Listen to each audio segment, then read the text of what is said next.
48절에 있는 말씀입니다. 우리 다 같이 일어서실 수 있는 분들 함께 일어나서 우리 교독하는 시간 가질까요? 마태복음 5장 43절에서 48절에 있는 말씀입니다. 제가 먼저 첫 구절 읽으면서 시작하겠습니다. 또 내 이웃을 사랑하고 내 원수를 미워하라 하였다는 것을 너희가 들었으나 나는 너희에게 이르노니 너희 원수를 사랑하며 너희를 박해하는 자를 위하여 기도하라. 이같이 한즉 하늘에 계신 너희 아버지의 아들이 되리니 이는 하나님이 그 해를 악인과 선인에게 비추시며 비를 의로운 자와 불의한 자에게 내려주심이라. 너희가 너희를 사랑하는 자를 사랑하면 무슨 상이 있으리요? 세리도 이같이 아니하느냐? 또 너희가 너희 형제에게만 무난하면 남보다 더하는 것이 무엇이냐? 이방인들도 이같이 아니하느냐? 그러므로 하늘에 계신 너희 아버지의 온전하심과 같이 너희도 온전하라. 아멘. 네, 감사합니다. 자리에 앉으시겠습니다. 자, 오늘은 이제 예수님의 성품, 우리 사순절을 맞아서 예수님의 성품 두 번째 시간인데 사랑이란 주제입니다. 이게 굉장히 광범위한 주제예요. 그래서 목사님이 오늘 한 30-40분 안에 사랑에 대해서 얘기한다고? 아니요, 전 못해요. 그럴 자격도 없고 저는 그런 사람도 아닙니다. 아니지만 정말 예수님의 사랑을 조금만 우리가 어떻게 하면 실천할 수 있을까? 어디서 시작할 수 있을까라는 것을 적용하기 위해서 조금만 묵상하려고 그래요. 왜 이것을 우리가 묵상해야 되냐? 너무나도 광범위하지만 왜 이것을 묵상해야 되냐 하면 예수님 그렇게 말씀하셨잖아요. 요한복음 13장 35절에 보면 뭐라고 말씀하시냐면 너희가 서로 사랑하면 이로써 모든 사람이 너희가 내 제자인 줄 알리라. 이게 굉장한 말씀입니다. 이게 뭐냐면 너희가 예배 잘 드리면 사람들이 너희가 내 제자인 줄 알리라 이렇게 말씀하신 거예요? 아니에요. 너희가 나가서 찬양 잘 드리면 사람들이 네가 내 제자인 줄 알리라. 그래요?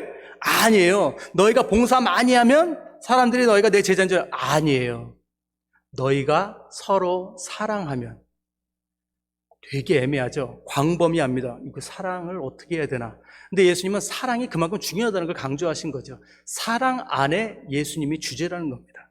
그러면서 또 이렇게 말씀하셨죠. 사도 바울도 고린도전서 13장 사랑장에 마지막에 이렇게 말씀하시잖아요. 그런즉 믿음, 소망, 사랑 이 세 가지는 항상 있을 것인데 그 중에 제일은 사랑이라. 예. 우리 신앙에 세 가지 큰 기둥이 있죠. 믿음, 소망, 사랑. 근데 그 세 가지의 가장 중요한 기둥이 뭐냐면 사랑이라는 거예요. 사랑에서 믿음이 있고 믿음에서 소망이 있고, 예. 사랑이 없으면 이 모든 것을 잃게 된다는 것이죠. 세 가지가 다 중요하지만 사랑이 제일 중요하다는 것을 말씀하고 있는 것입니다. 어떤 목사님께서 성경 전체를 한 단어로, 한 문장으로 정리한다면 그것은 하나님은 사랑이시다라고 말씀하셨어요. 저도 공감합니다.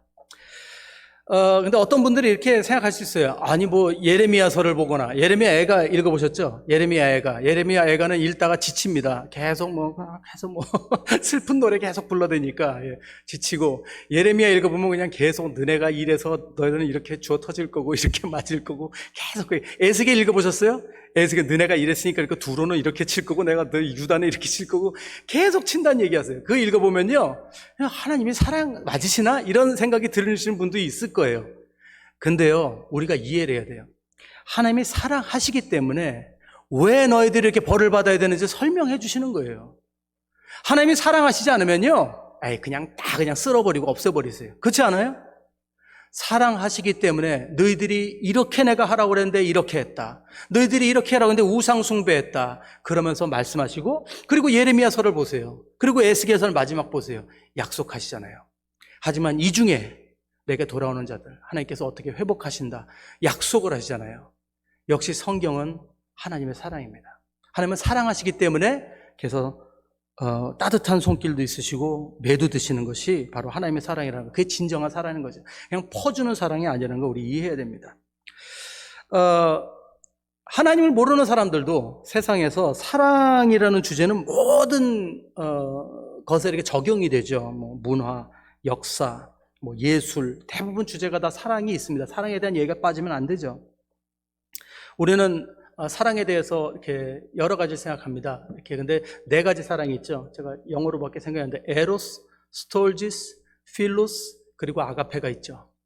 스톨지스는 이제 부모님과의 사랑, 부모님, 가정, 사랑. 필로스는 친구, 우정 이런 거고, 에로스는 아시죠? 예, 에로스는 남자 여자의 사랑. 그리고 아가페는 하나님의 사랑이에요. 이렇게 철학적으로 이렇게 정리를 합니다. 성경도 그렇게 정리를 해요. 하지만 우리가 기억해야 되는 것은 이 모든 사랑이 네 가지로 정리가 되어 있음에도 불구하고 이 네 가지 사랑의 기둥은 바로 하나님의 사랑, 아가페라는 겁니다. 왜요? 우리들을 창조하신 분이 바로 하나님이시기 때문에 그래요. 거기서 비롯된 사랑이 그 안에 다 속해 있는 겁니다. 근데 이걸 알아야 돼요. 하지만 사단은요, 세상에서 어떤 작업을 하냐면 이 네 가지를 다 혼동시킵니다. 좀 지저분한 얘기긴 해요. 근데 요즘 보세요, 여러분. 세상을 보세요. 세상이 지금 물러남을 보세요. 제가 지금 뭐 이렇게 꼭 집어서 얘기하는데, 여러분, 에로를 보세요. 요즘은 뭐 연애하고 그냥 남녀가 만나는 것도 다 그냥 뭐 진정한 사랑이라고 그러죠? 예. 그리고 필로스, 우정, 남자도 이제는 좀 죄송합니다. 에로스 사랑이 돼버리죠. 요즘은 엉망진창이에요. 그죠? 그리고 더 지저분한 얘기도 있어요. 그러니까 얘기 안 할게요. 여러분, 사단이요, 그렇게 일을 합니다. 그러면서 하나님의 그 신격, 그거를 사람이랑 동등시하려고 작업하는 작업이 바로 이 세상의 사단의 예술 문화예요. 여러분, 그래서 미디어를 조심해야 돼요. 여러분 기억하시는지 모르겠는데 한 20년 전부터 한번 여러분들 영화라든지 미디어를 한번 보시면은 이상하게 그리스 신화를 많이 토대로 한 영화들이 많이 나옵니다. 혹시 여러분 좀 영화 좋아하시는 분들, 뭐 미디어 좋아하시는 분들 아시는 분 모르겠어요. 한국에는요, 15년 전에, 한 10년 전인가 10년 전쯤에 한국에서 누가 또 보내왔는데, 지금 우리 아이 교육하라고 누가 또 보내주셨는데, 그리스 신화가 한국에서 굉장히 교육에 많이 쓰인다고 해서 그리스 신화 그 책을 갖다가 만화로 이렇게 보내준 적이 있어요. 근데 여러분, 뭐 우리가 문화적으로 보는 거, 뭐 철학적으로 이해하는 건 괜찮은데요, 그리스 신화를 잘 보면 물론 배울 것이 굉장히 많죠. 하지만 그리스 신화를 어렸을 때 보면 어떤 일이, 이건 기독교적인 사상에서 제가 보는 거예요. 기독교적인 비전에서 보면은 그리스 신화는 상당히 신에 대한 오해를 주는, 신을 인간화하는 겁니다. 신의 인격이 너무 유치해요. 그리스 신화를 보면. 그래서 신에 대한 기대를 완전히 상실하게 만드는 거예요. 그리스 신화예요. 그게 왜 갑자기 요즘 이렇게 부각되고 그리스 신화가 철학적인 교육에 자꾸 투입되는지 아세요? 사단이 역사하는 거예요. 사단이 역사하는 거예요. 여러분 잘 이해해야 됩니다. 사단은 계속 그런 작업을 하고 있어요. 그래서 동성연애자인 데서 자기네가 뭐 진정한 사랑이라고 이를 떠들잖아요. 사람들이. 그러면서 그게 사랑이라고 그러잖아요. 근데 여러분 우린 기억해야 됩니다. 진정한 사랑은 어디 있다고요? 진정한 사랑은 오직 하나님께서 비롯된 것입니다. 그게 진정한 사랑이에요. 왜냐? 좀 이따 설명할게요. 우리는 깨어 있어야 됩니다. 우리 이걸 하고 받아들이는 게 뭐냐면, 첫째는 사람은 사랑을 할 수 있는 존재가 아닙니다. 사람은요, 여러분, 조건적인 사랑을 합니다. 여러분 뭐 좀 이해를 해야 되는데, 뭐 이런 유행가가 있죠. 여러분 이런 노래 아시는 분? 천년이 가도 난 너를 잊을 수 없어 사랑했기 때문에. 이거 아세요? 네, 나만 아나 보다. 자, 천년이 가도요, 네, 천년 같은 소리 하고 있죠. 네. 여러분, 우리가 천년 사랑할 수 있다고요? 우리 절대로 그런 존재 아닙니다. 예. 지금 부부로 앉아 계신 분들은 아주 뼈저리게 느끼고 계실 수 있어요. 우리는 그런 능력이 없습니다. 예. 여러분, 우리 인간은요, 조건적인 사랑을 해요. 우리가 만나서 결혼하는 것도요, 우리는 무조건적인 사랑으로 결혼한 게 아니에요. 어딘가 맞았기 때문에 그런 거예요. 성격이 맞았든지, 외모가 마음에 들었든지, 아니면 뭐 돈이 많든지. 예. 뭐 하여튼 뭐 굉장히 뭔가 조건이 맞았어요. 나는 진짜 사랑하기 때문에. 그 사랑하는 게 우리는 이유가 있어요. 사람이기 때문에. 그건 잘못된 게 아닙니다. 예, 그건 잘못된 게. 근데 사람은 영원한 사랑을 할 수 없는 게 우리 존재고요. 우리는 진정한 사랑을 하기 위해서 하나님을 알아야 된다는 거예요. 그럼 다시 말씀드리면 뭘 얘기하느냐? 여러분, 사랑은요, 육체적인 영역이 아니라 영적인 영역이라는 것을 설명드리고자 하는 거예요. 솔직하게 말씀드릴게요. 그럼 우리는 사랑할 수 없는 존재예요? 우리가 사랑하지 않는 건 당연한 거예요? 꼭 그런 건 아니에요. 그걸 말씀드리려고 그런 게 아니라, 한번 보세요, 여러분. 좀 무거운 주제가 될 수 있겠지만, 여러분, 우리가요, 죽음에 가까운 경험을 하게 되면요, 가족이나 우리 가까운 사람들에 대한 가치를 더 깊이 깨닫게 됩니다. 이걸 경험하신 분들은 아실 거예요. 제가 무슨 얘기를 하는지. 왜 그런지 아세요? 왜냐하면 사랑이라는 건 영적인 영역이기 때문이에요. 네. 우리가 넉넉하고 건강할 때는요, 내 주위에 있는 사람들을 사랑하는 게 그렇게 힘들 수가 없어요. 지금은 나한테 맞는 건데, 내가 정말 하나님 앞에 더 가까워지면 가까워졌어. 내 몸이 약해지면 약해지고, 내가 죽음과 더 가까워지면 가까울수록 내 주위에 있는 사람들, 그 사랑을 더 깊이 깨닫게 됩니다. 그거는 예수님을 믿는 사람이고 하나님 믿는 사람이 안 믿는 사람이고 다 똑같습니다. 그때 진정한 사랑의 가치를 깨닫는 것이 사람이에요. 왜요? 그 하나님이 주신 거기 때문에. 사랑의 영역은 영적인 영역입니다. 그걸 알아야 됩니다.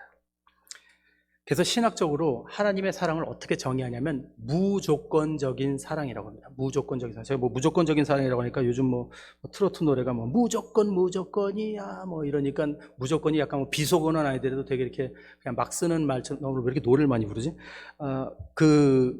무조건이야 그러니까 되게 이렇게 그거 안 좋아하는데 아니에요. 신학적으로 무조건적인 사랑이라고 그래요. 영어로도 unconditional love라고 해요. 예. 포로도 아모르 인콘디셔널. 그건 신학에서도 배우는 거예요. 그대로 나와요. 무조건적인 사랑은 그냥 우리가 이렇게 쉽게 얘기할 수 있는 게 아니에요. 조건이 없다는 겁니다. 이건 하나님만 할 수 있는 사랑입니다. 우리는 무조건적인 사랑을 할 수 없는 존재예요. 우리는 뭔가 맞아야 됩니다. 여러분, 하나님께서 때로는 우리한테 따뜻하게 대하실 때도 있고 우리에게 매질을 하실 때도 있죠. 근데 거기에 대해서는 아까도 말씀드렸지만 우리가 우리 자녀들을 볼 때 자녀들이 잘못된 것을 계속 바라는데 그 결과가 어떻게 될지 뻔히 보면서 그걸 용납할 수 없죠. 그러면서 계속 그 길을 고집한다면 우리는 사랑의 매를 들어야 되죠. 그거 같은 겁니다. 사랑은요, 이 하나님의 사랑은 정말 귀한 사랑입니다. 지켜주는 사랑이에요. 완전하게 하는 사랑이라는 걸 이해해야 돼. 이게 하나님의 사랑이에요. 그리고 이 사랑이 바로 예수님의 사랑이라는 겁니다. 하나님께서 저희들에게 주신 두 공동체가 있어요. 허락하신 것이 하나는 교회 그리고 하나는 가정입니다.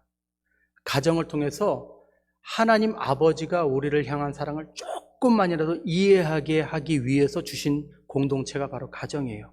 물론 그것도 요즘 사회의 문화 흐름으로 많이 무너져 가고 있죠. 그래서 우리가 그걸 지켜야 될 우리가 의무가 있습니다.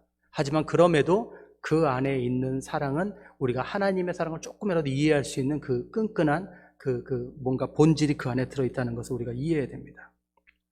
그러면 이렇게 영적인 사랑, 이걸 우리가 실천할 수 없을까요? 우리는 할 수 없을까요? 100%는 아닙니다. 하지만 성령님을 통해 할 수 있습니다. 하나님의 의지를 하면서 할 수 있습니다. 우리가 그리스도인들로서 우리가 다 하지 못하더라도 전적으로 하나님 앞에 나가고 실천하기 위해 노력하면서 하나님을 의지할 때 하나님께서 할 수 있어요.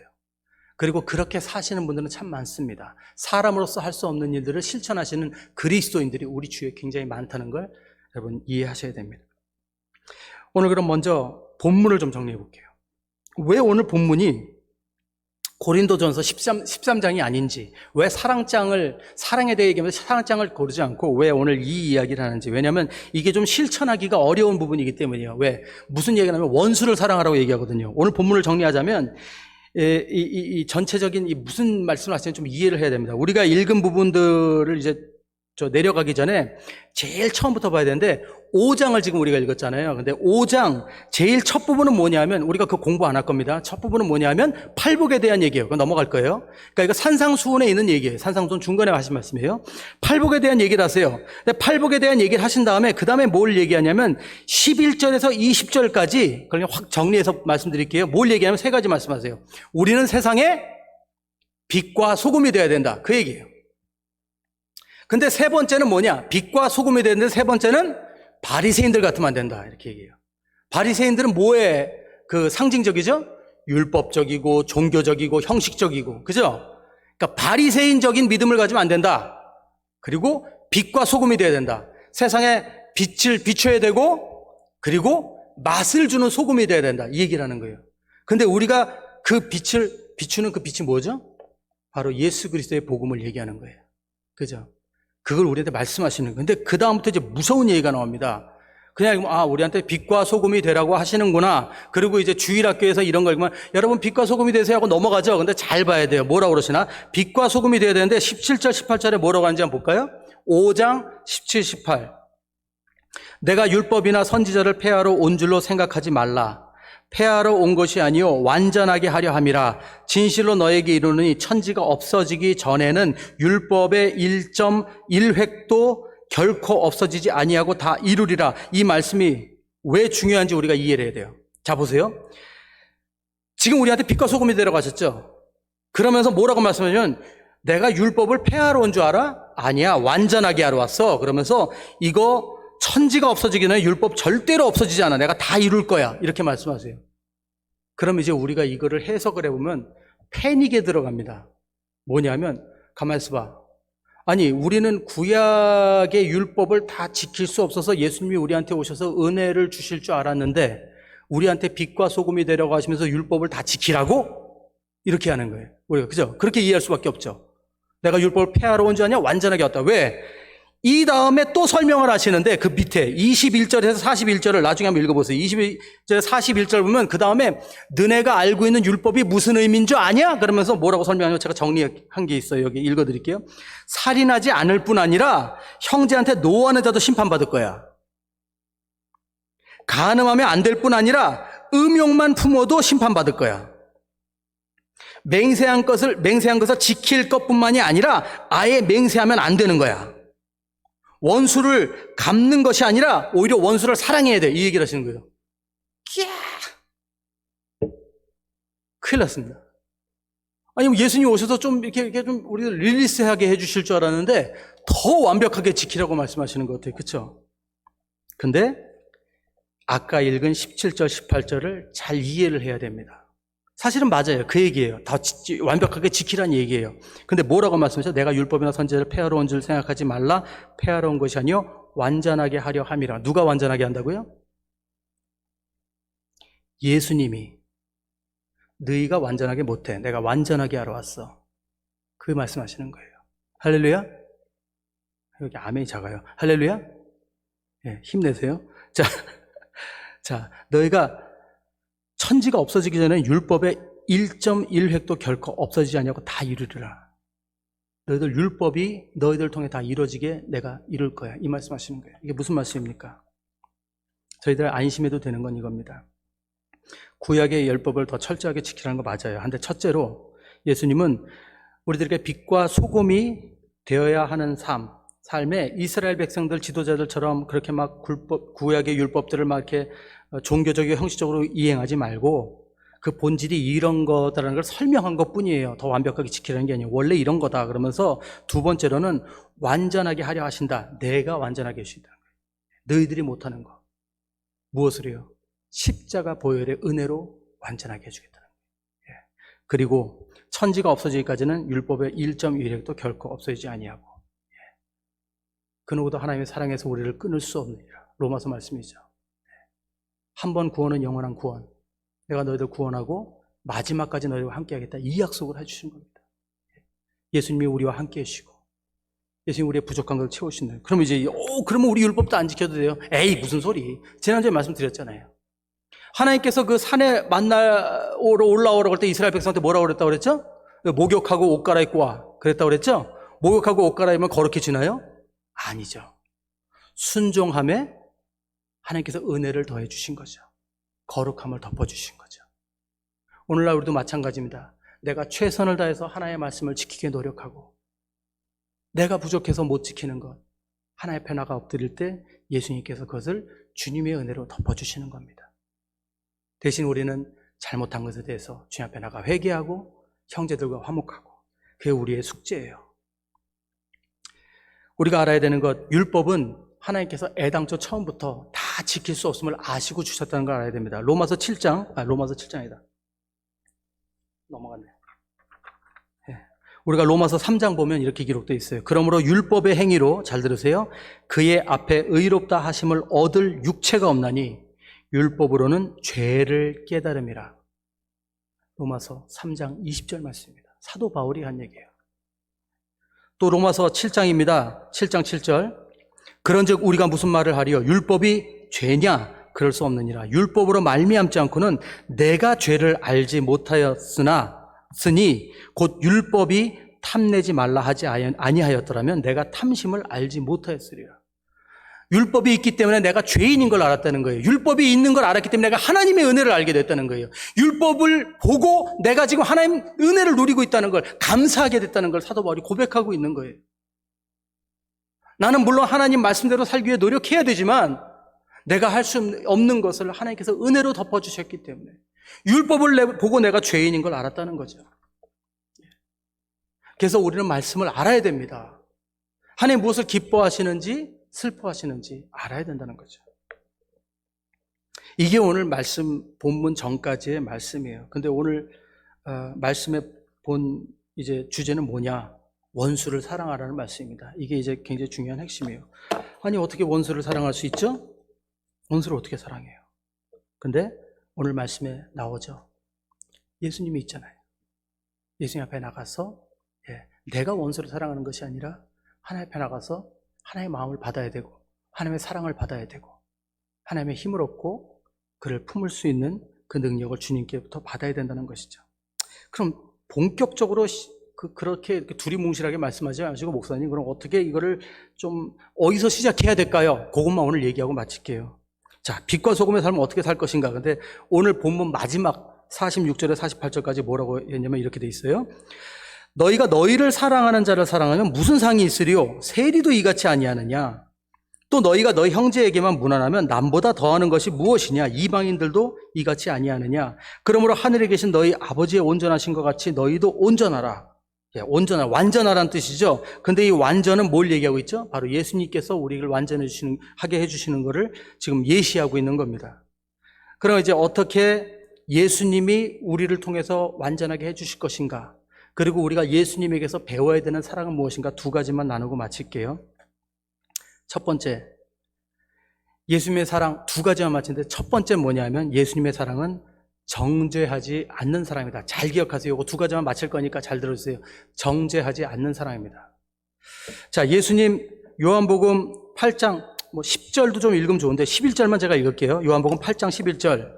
가늠한 여인이죠. 가늠한 여인 막 그 사람들이 데려와서 돌로 쳐 죽여도 되냐? 아시죠? 그 이야기?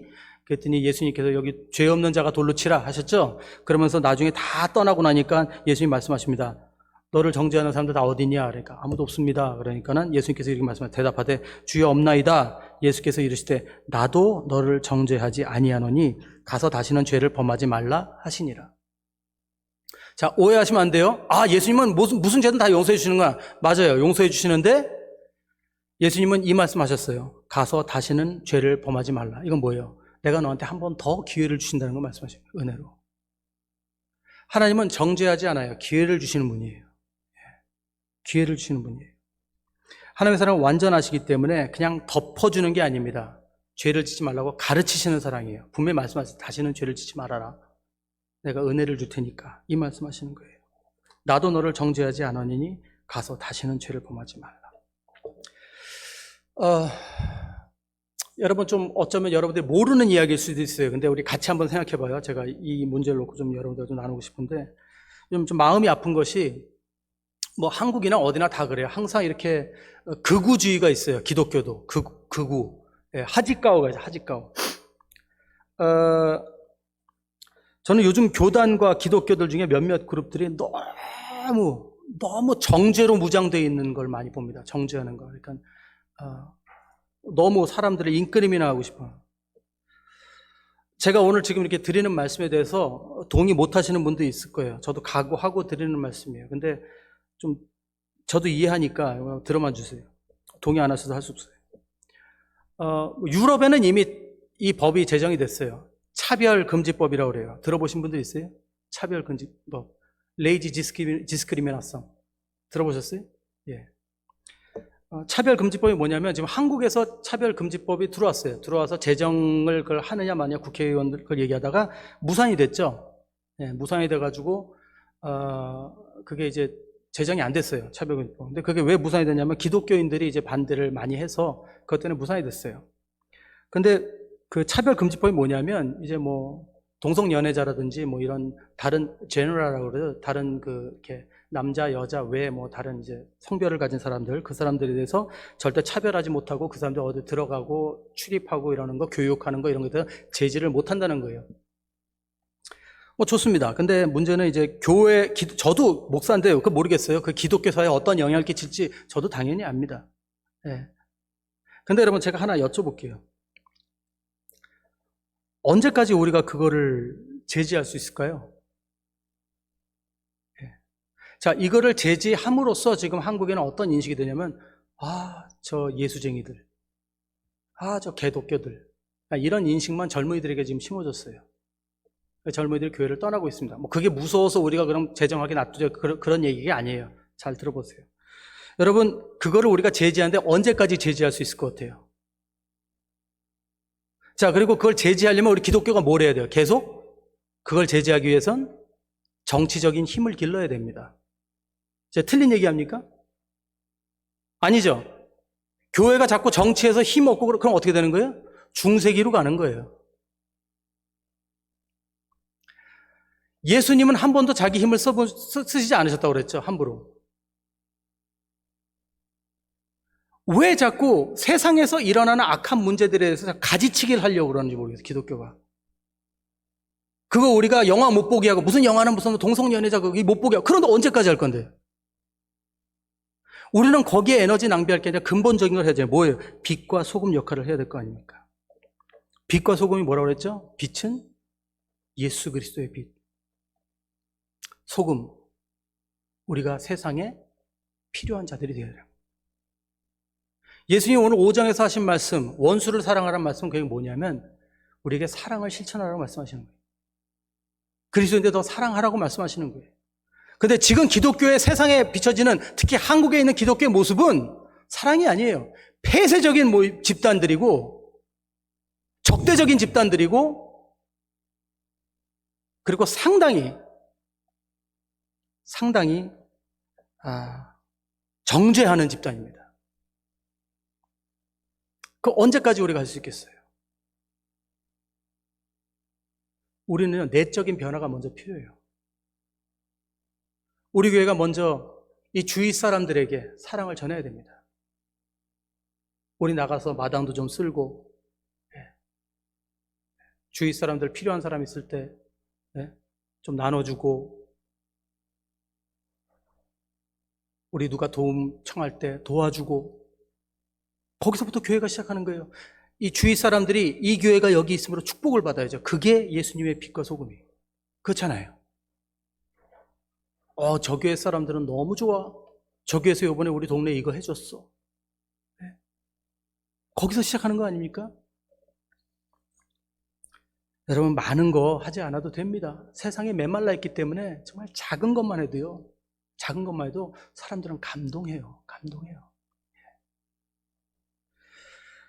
여러분 결국 우리는요. 가라지 뽑겠다고 하다가 결국엔 알고까지 다 뽑히는 상황이 됩니다. 지금 젊은이들 다 나가고 있어요. 교회에서. 왜? 교회는 이런 곳이니까. 적개심이 가득한 곳이니까. 우리가 제일 먼저 해야 되는 건 말씀을 가르쳐야 됩니다. 여러분 예를 들면 우리가 하나님의 법을 두고 성경은 하나님의 말씀이죠.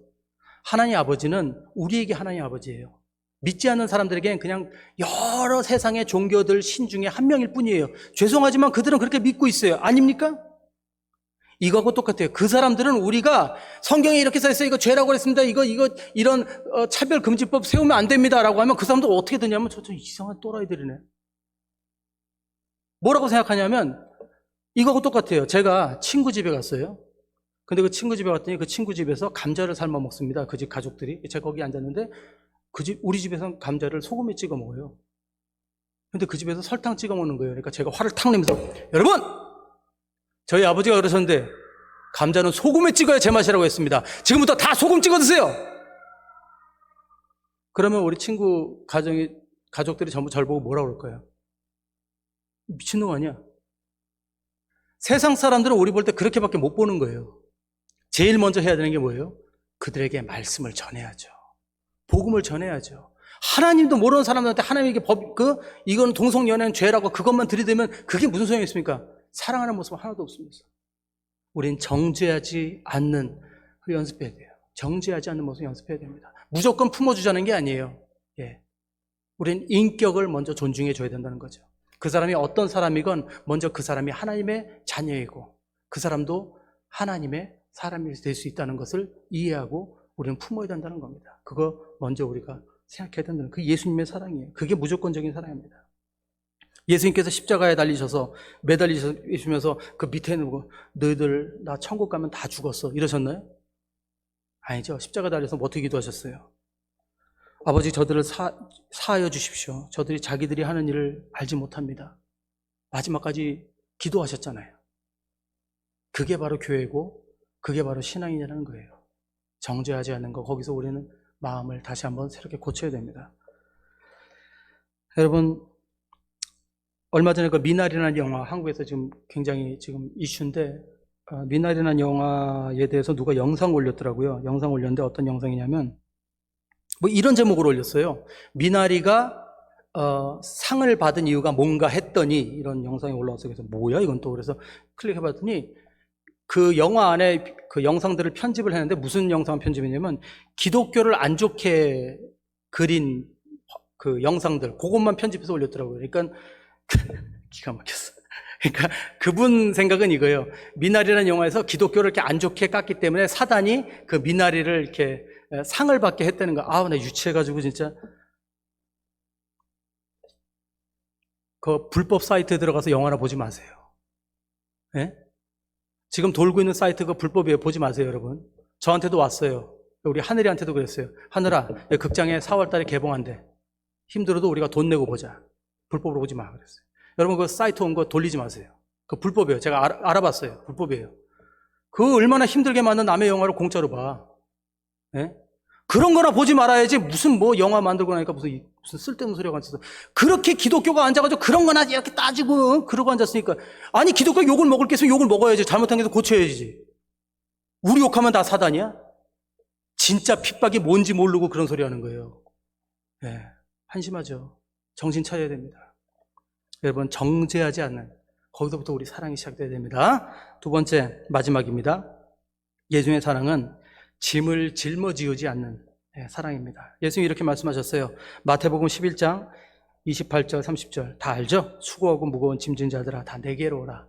내가 너희를 쉬게 하리라. 나는 마음이 온유하고 겸손하니 나의 멍에를 메고 내게 배우라. 그리하면 너희 마음이 쉼을 얻으리니 이는 내 멍에는 쉽고 내 짐은 가벼움이라 하시니라. 예수님이 절대로 짐이 없다고 하신 게 아니에요. 내 멍에는 가볍다고 하셨어요. 내 짐은 가볍다고 하셨어요. 멍에가 뭔지 아시죠? 동물이 그 수레 끌고 갈 때 이게 목에 매는 그게 멍에예요. 예수님이 그걸 같이 매신대요.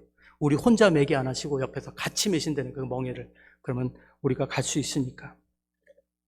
마지막 이거 정리하면서 제가 가족이란 공동체를 내가 말씀 안 할 수가 없습니다. 저는 가족이란 거에 대해서 굉장히 오랜 시간 잘못된 생각을 가지고 살았던 사람입니다. 저는 가정이 이런 거라고 생각했어요. 가정은 내가 늘 갈 때마다 나를 따뜻하게 맞아주고 내가 편안하게 쉴 수 있고 나의 부족한 것들을 이해해주고 품어주는 것이 가정이다, 그렇게 생각했어요. 자, 그렇게 하고 사니까 가정이 어떨까요? 당연하죠. 불만밖에 안 보여요. 네. 나는 이럴 줄 알았는데 우리 가족들은 뭐 나한테, 전 또 막내거든요. 네. 뭔 일만 있으면 전부 나야. 얼마나 가정에 대해서 불만이 많은지 몰라요. 좀 철이 들고 결혼하고 그러면서 좀 이해를 하는 게 뭐냐면, 내가 가정에 와서 쉼을 얻고 싶은 만큼 우리 집사람도 집에 와서 쉼을 얻고 싶구나. 내가 집에 와서 쉼을 얻고 싶은 만큼 내 딸도 집에 와서 쉼을 얻고 싶겠구나. 그걸 조금씩 깨닫게 되는 거죠. 제가 어렸을 때 아직도 생각나요. 우리 형하고 이렇게 집에 있다가 엄마가 아빠 오셨다 그러면은 다 방에 들어가요. 다 자는 척. 무서워서. 네, 별로 부딪히기가 싫었어요. 아버지 너무 무서웠어요.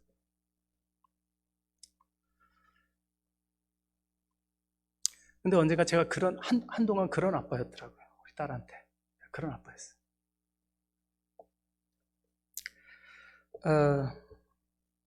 우리들이 참 결혼이라는 거는 힘들죠. 서로 너무 다른 부분들이 있으니까 맞추는 거.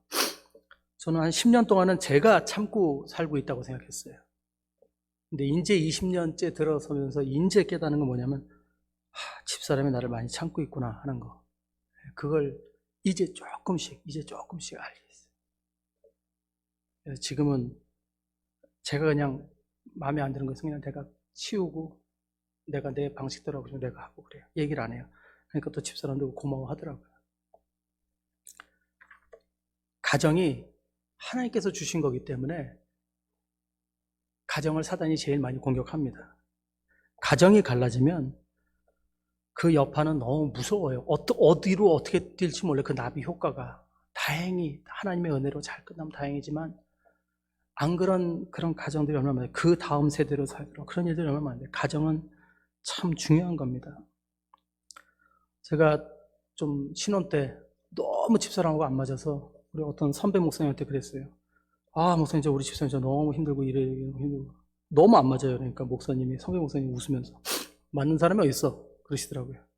그러면서 이렇게 하시더라고요. 목회에 성공을 해도 가정이 무너지면 다 무너져.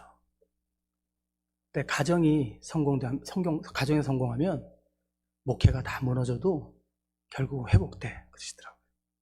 근데 그 말씀이 진리예요. 저는 이게 우리 모두에게 적용이 돼야 된다고 생각합니다.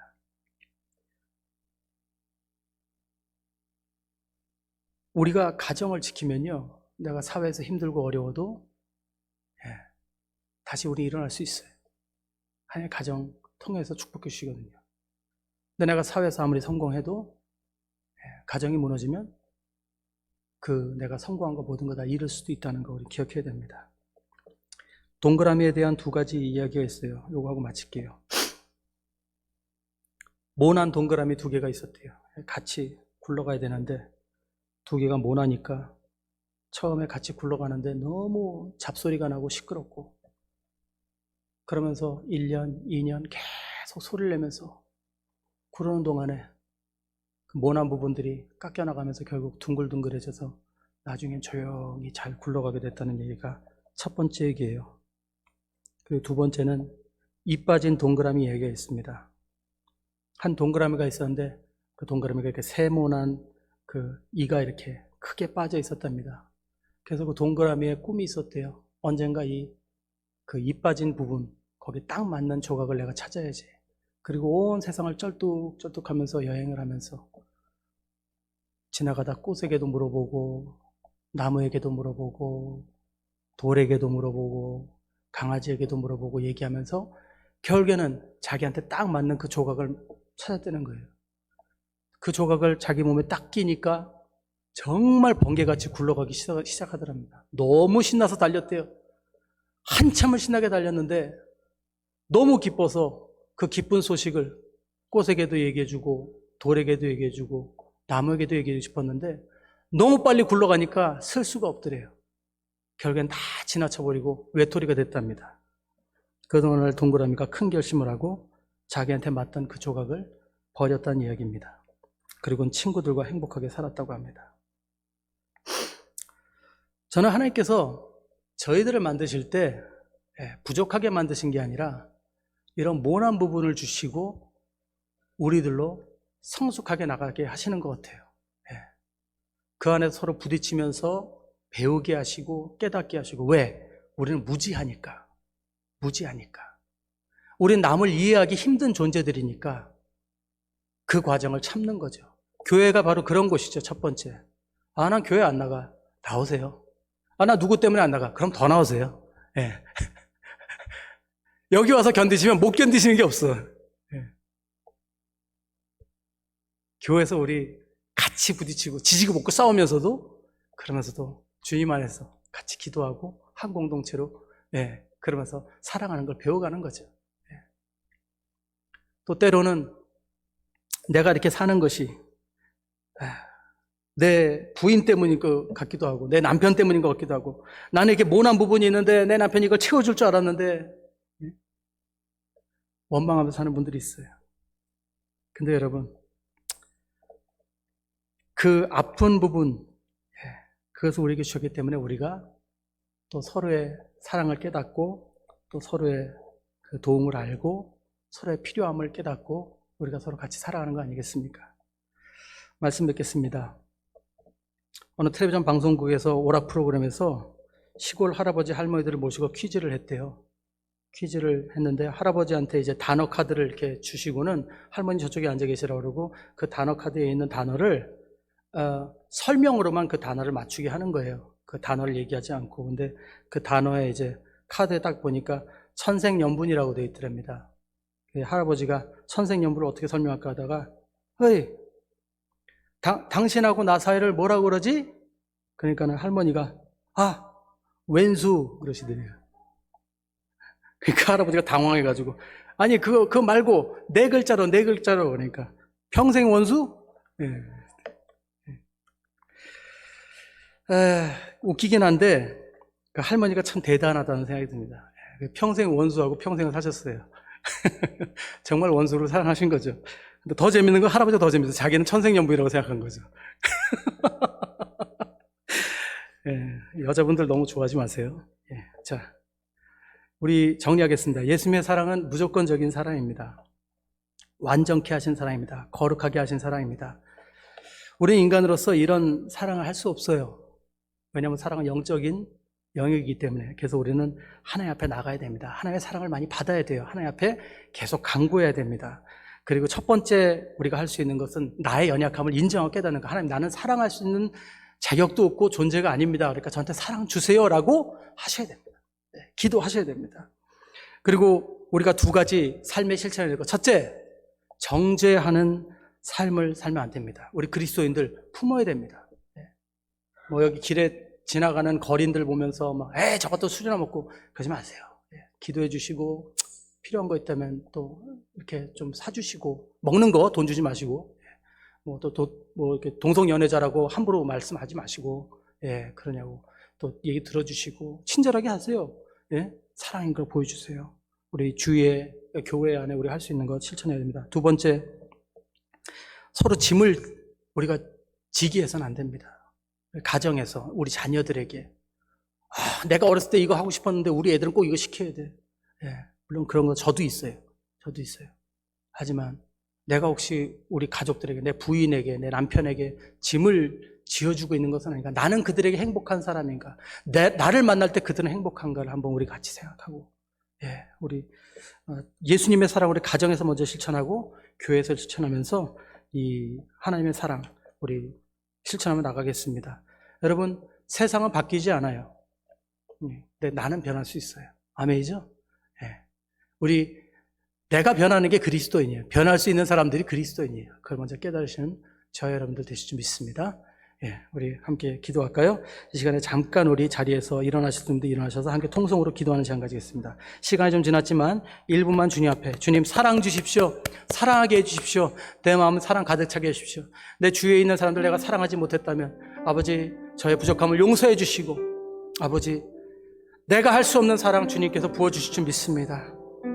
조용히 가만히 더 깊이 생각하게 해주십시오. 주님의 사랑을 배우게 해주십시오. 깨닫게 해주십시오. 우리 사랑하며 나갈 수 있게 해달라고 기도하겠습니다. 기도드립니다. 사랑하신 아버지 감사합니다. 어리석은 우리들, 욕심 많은 우리들, 이기적인 우리들 용서하십시오. 나만이 정답인 것 같고 나만이 해답인 것 같은 그런 마음으로 살았습니다. 아버지, 나만 오르면 되고 다른 사람 보이지 않았던 것을 용서하여 주시옵소서.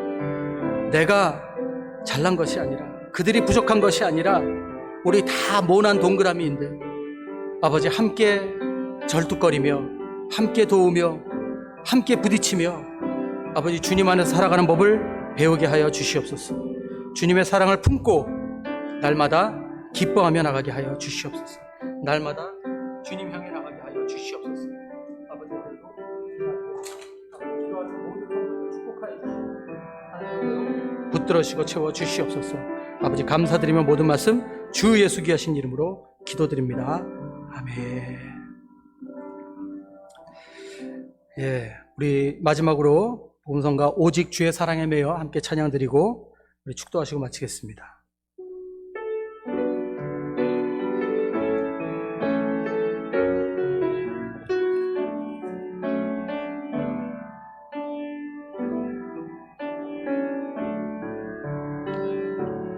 오직 주의 사랑에 매여 내 영 기뻐 노래합니다. 이 소망의 언덕 기쁨의 땅에서 주께 사랑드립니다. 오직 주의 임재 안에 갇혀 내 영 기뻐 찬양합니다. 이 소명의 언덕 거룩한 땅에서 주께 경배드립니다. 주께서 주신 모든 은혜 나는 말할 수 없네. 내 영혼 즐거이 주 따르렵니다. 주께 내 삶 드립니다. 주께 내 삶 드립니다. 주께 내 삶 드립니다. 아멘. 이제는 우주 예수 그리스도의 한량없는 은혜와 하나님 아버지의 크고 놀라우신 사랑하심과 성령님의 감화감동하심과 역사하심이 날마다 예수 그리스도의 사랑을 품고 가정에서, 교회에서, 사회에서 사랑을 실천하기 위해 노력하고 또 주님 앞에 엎드려 예수 그리스도의 사랑으로 온전케 되는 모든 우리 성도님들 위해, 온 교회 위해 지금부터 영원토록 함께 있을지어다. 아멘.